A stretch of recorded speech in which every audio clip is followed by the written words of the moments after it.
treble 18. Double 16 against the throw. Game shot on the 9th. Well, he suddenly ignited there, all right, Dave, didn't he? Out of the blue with a 104. He's not had a great deal of trouble on double 16, and particularly not on double 18 in this match. Ton finish. They're both finishing pretty well. 63% success rate for Barneveld and 67 for Walsh. So that neither of them are giving much away on the outer ring road. There are those figures in our captions. You can see 60. And Barneveld has just eased back into the lead, and he should control this one with the throw. So he was 2 up, looking to establish that lead again. Bit of daylight. Let's have a look at the tons.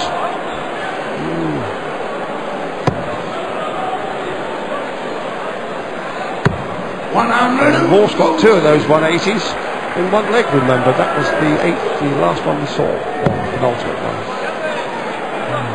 Barney won the first session 3-2, and Rod Harrington is always preaching to us that if you can win every session 3-2, that's all you need to do. Win each session 3-2. Barneveld had the throw in 3 of the 5 legs here. Barneveld's determined to finish on 170, isn't he? 4th attempt it'll be, Dave, won't it? In 10 legs. 95. So now, 170, you know the shots. It's very tasty, very sweet, if you can manage it. Again, 18s will serve him well. He'll be back as Walsh languishing on 206. Yeah, Barney will be back for 72, which will mean that he's won this little mini session 3-2 as well, and 6-4 is very handy, maintains his 2-leg advantage. But he's under a little bit of pressure here. Mark Walsh is breathing down his neck, physically and metaphorically. He wants the double 18. That's the first time we've seen him miss it tonight. Can he squeeze it in? 54. Well, the flight was guarding the bed, and Barney couldn't batter it through. Now Mark Walsh 106. Once again, another chance for Walsh. He's been snaffling these kind of chances now. 18s, treble 18 with the double 16.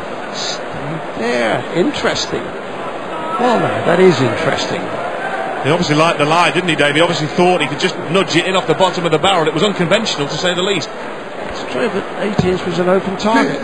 However, he may well regret it and fret about it, because Barneveld wants that double, and once again, that could be more obstructive than helpful, but not to Barneveld.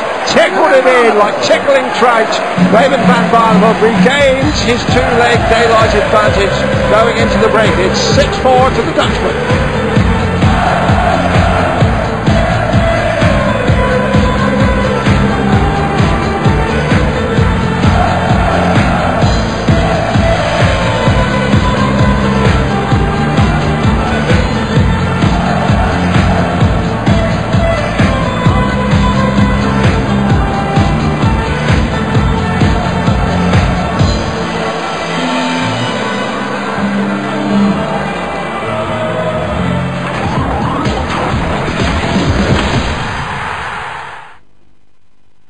New season on Sky Sports. Get the big games. Incredible stuff. Every club. This is quality. All these matches. Brilliant. It's absolutely brilliant. And more to come. Can you believe this? All live. Unbelievable. All in stunning high definition. Better start believing it. A new season on Sky Sports. Normal services in there. I'm going to take a shower. Make yourself at home.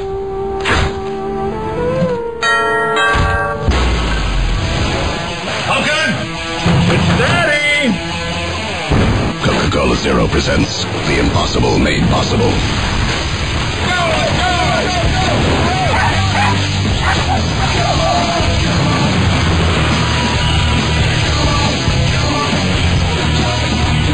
Great Coke taste, zero sugar, it's possible.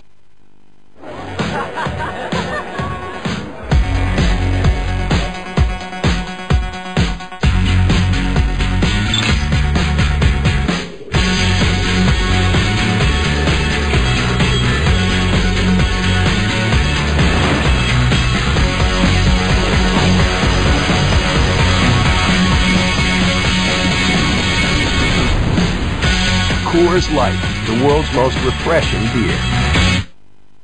Screamingly funny, pure comedy genius, an absolute classic. Miss this at your peril. The Hangover. Oh, funny. I don't do small games. Over 20 million players. And a new tournament starting every second. Welcome to the world's largest poker site, PokerStars.com.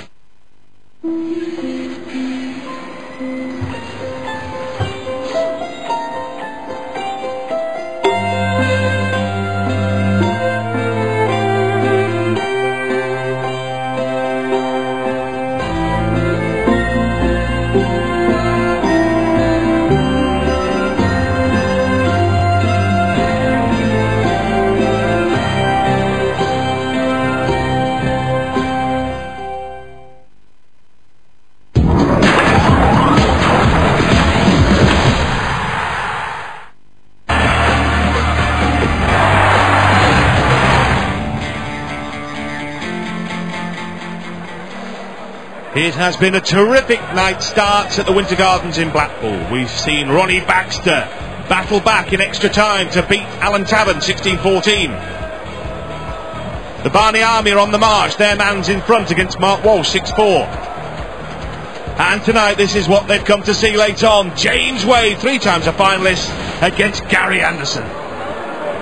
And the crowd settled down because this has been a bit of a match for the connoisseurs. So far, no real spectacular fireworks. But Barneveld, like the true pro, is just doing enough, winning both sessions 3-2. Remember that Walsh was twice in the lead, first and third leg. Barneveld just getting an arm lock on the game. Glad you said that, Dave, because I'm enjoying this match, so presumably that makes me a connoisseur, so first time I've ever been called that. So Raymond Van Barneveld 6-4 up, and you'd expect him to kick on from here though, wouldn't you? One would think so, but do not write off Mark Walsh. He too is capable of raising a gallop. Barneveld though just oozes class if his head's right, and I think it is tonight. He certainly was relaxed before the match. Yes, relaxed there, that smooth, silky throwing style is coming back for Raymond Van Barneveld. His second maximum of the night, his 5th of the championship. He gets into that groove, and it really is a spectacular sight, and it's pressured Mark Walsh into an error. Yes, against the throw, this effort from Barneveld. If he could win this leg, then it is cause for concern for the Mark Walsh camp, because Barneveld, when he starts to disappear over the horizon, can build up a merry old gallop. Disappearing over the horizon himself for a moment there. He's just kind of lurching forward a little bit, Raymond Van Barneveld. I don't think he's entirely happy with the way he's playing. I'm sure when he chats to Dave Clark afterwards he'll confirm or deny that, but I don't think he's entirely happy where the things are at the moment. He's usually far more accurate on the 19s than that, but well, that's good enough. You're absolutely right by the way he approached that shot. Now he's left himself double 14. Mark Walsh can't check out on this 165, so we can talk about double 14, because you remember that's what he left in the first leg, and made a right rusty bucket of it, but not that one. That one's beyond the pale. Back in the first leg, the first dart blocked it, didn't he? Couldn't